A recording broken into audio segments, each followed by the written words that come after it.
Penangkapan Pangeran Diponegoro. Kali ini kita akan membahas tentang lukisan tersebut. Bendera Pangeran Haryadipanegara, atau yang biasa kita kenal Pangeran Diponegoro, lahir 11 November 1785 dan gugur 8 Januari 1855. Salah satu seorang pahlawan nasional yang memimpin perang Diponegoro atau Perang Jawa dalam periode tahun 1825 hingga 1830 melawan pemerintah Hindia Belanda. Pelukis kenamaan dunia yang berasal dari Jawa, ia lahir Semarang 1811 dan meninggal di Bogor 1880. Hidupnya dihabiskan di Eropa dan di Jawa. Ia dianggap pelopor seni rupa modern di Indonesia. Salah satu lukisan yang terkenal adalah lukisan ini. Lukisan ini terinspirasi oleh lukisan pelukis Belanda bernama Nicolaas Pieneman bertajuk Penyerahan Diri Diponegoro kepada Letnan Jenderal H.M. de Kock. Berbeda dengan Pieneman, lukisan ini lebih bernada nasionalisme ala Jawa sekaligus memberi gambaran tentang dramatisasi hidup sang pangeran di depan tentara penjajah.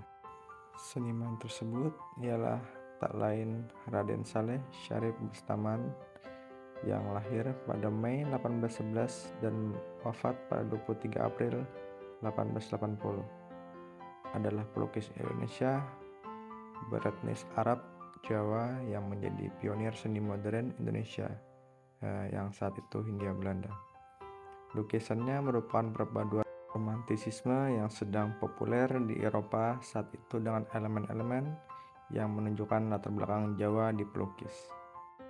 Lukisan ini dikerjakan oleh Raden Saleh di Belanda dan diserahkan pada Ratu Belanda. Lukisan ini mengecam sikap penjajah di Jawa dan menuntut agar Belanda mengembalikan martabat orang Jawa.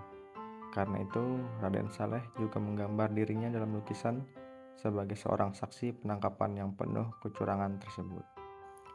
Karya lukis yang berjudul Penangkapan Pangeran Diponegoro ini merujuk pada peristiwa nyata yang memang terjadi di masa lalu.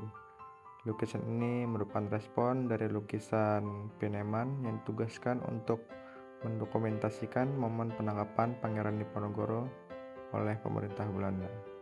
Ketika peristiwa penangkapan Pangeran Diponegoro tanggal 28 Maret 1830, Raden Saleh tengah berada di Eropa. Diduga Raden Saleh melihat lukisan Pieneman tersebut saat ia tinggal di Eropa. Perbedaan lukisan antara Raden Saleh dengan Pieneman ini dipandang sebagai rahasia nasionalisme pada diri Raden Saleh.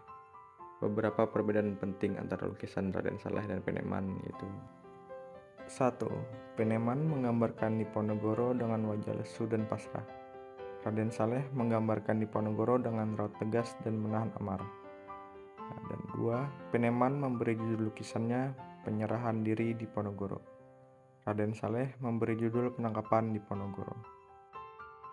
Ketiga, lukisan bendera Belanda yang dibuat oleh Pieneman tidak ditampilkan dalam lukisan karya Raden Saleh. Raden Saleh mulai membuat sketsa lukisan penangkapan Pangeran Diponegoro pada tahun 1856 dan menyelesaikan lukisan cat minyaknya setahun kemudian. Akhirnya lukisan ini oleh pemerintah Belanda diberikan kepada pemerintah Indonesia pada tahun 1978 bersamaan dengan peristiwa kembali sejumlah artefak warisan budaya lainnya. Sejak itu hingga kini, karya Raden Saleh ini menjadi bagian penting di Istana Kepresidenan Republik Indonesia. Sekian untuk pembahasan lukisan dari Raden Saleh ini, dan saya mengucapkan terima kasih untuk para pendengar. Sampai jumpa di pembahasan lukisan lainnya, dan bye-bye.